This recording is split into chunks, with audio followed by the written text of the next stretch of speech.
Hi Teela Jammers, how are you doing? So today we are talking about another confidence topic called letting go of doubts. Now we all have them, and I did actually talk in the last video about how we face challenges and how our insecurities may show up when we're tested, and this has got a little bit to do with that. So here we're talking about our faith, trusting in our faith, whatever higher power you believe in. If it's the universe, that's faith, having faith in the universe. If it's having faith in the higher source or creator, that's having faith. If it's God or Buddha or whoever it is that you have faith in, have faith. And the plans that surround that.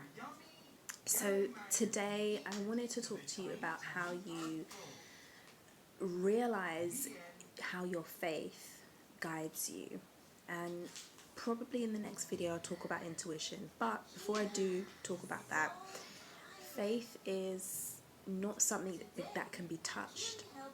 It's not something that is tangible that we can reach out and get, like money or a resource for a project.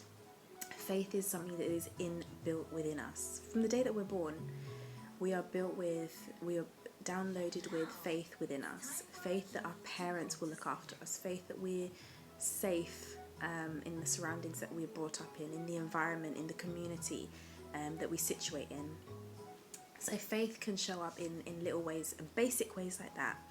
But then it grows and it grows, and we nurture it as we go through different experiences in life, whether it's relationships that we build, whether it's accomplishments or achievements, like being at school or doing extracurricular activities, like being in a choir or being in a football. We build faith through doing these things in ourselves. Now, the same can be said about doubts. Doubts can show up from childhood if we're not taken care of well, if we're neglected or abused. They can show up in the way people take care of themselves. I recently watched a documentary about a lady. She was brought up in my home country, Uganda, and she was a severe alcoholic, and that had led her to leaving her kids in the care of her parents. So addictions, when people are not looking after themselves, we then miss out on their love. And I'm sure everyone will agree with this. Every parent, you will do your utmost for your child. But in this case, where there's addictions, you're not necessarily able to look after your child because you've got issues of your own. So doubts can come in there where the child may feel like they're not wanted or they've been abandoned. So it's different to, well, it's kind of neglect. It's on the same level, but it's a different type of neglect. So it's psychological.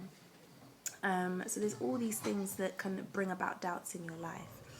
And then there's your own self-doubt, which, can I do this? Should I go for the interview?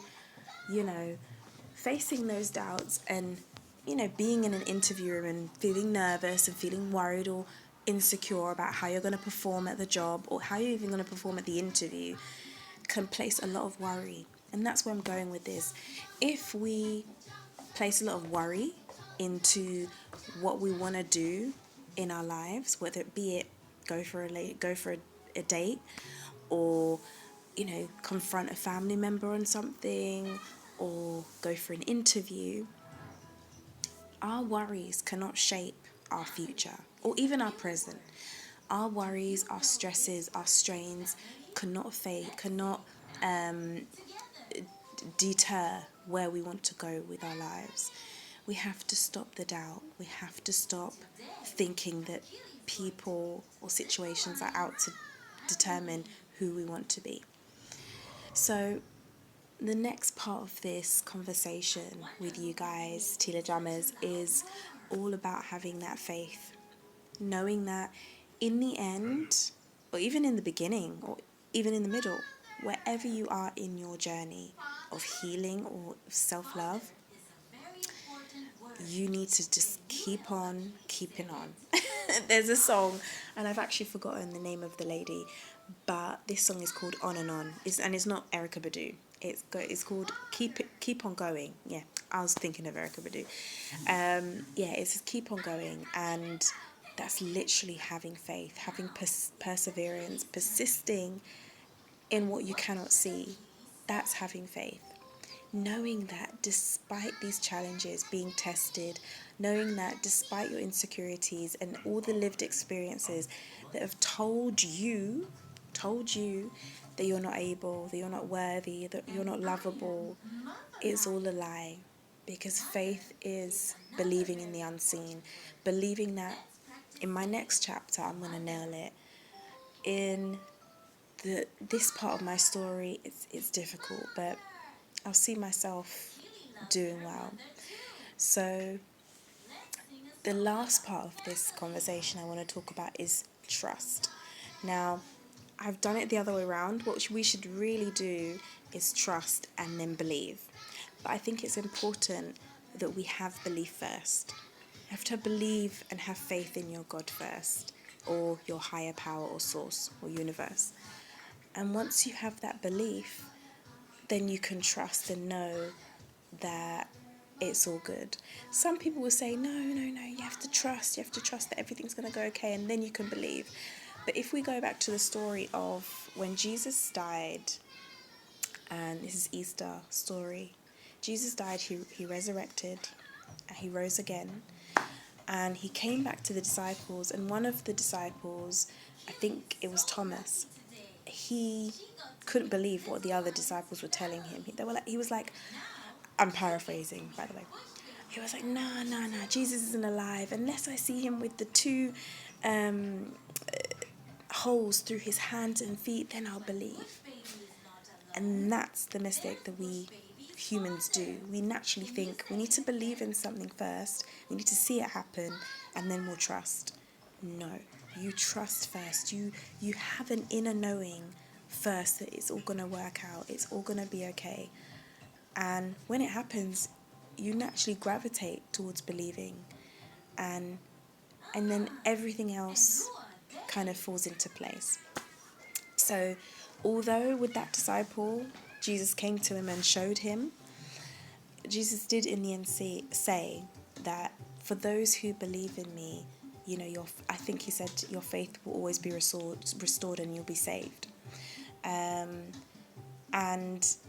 that to me is always signified, that part of the story of the Easter story is always signified what being saved means. It's not looking at, the birth of Jesus or the works that he's done.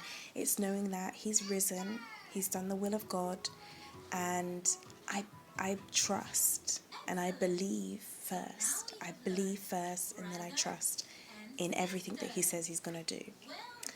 So, I would love to hear what you do in certain circumstances where you feel doubtful about things and how you cope with it. How do you manage it? How do you kind of break it down for you so that you're able to manage other things? Because we must not let doubt overcome us. That's another thing that I want to say, is doubt can be so big in your life that everything you do, you're thinking, oh, that's that. Oh, that means that. Doubt, all over the place. That's the core feeling, and we've talked about knowing our core feelings before.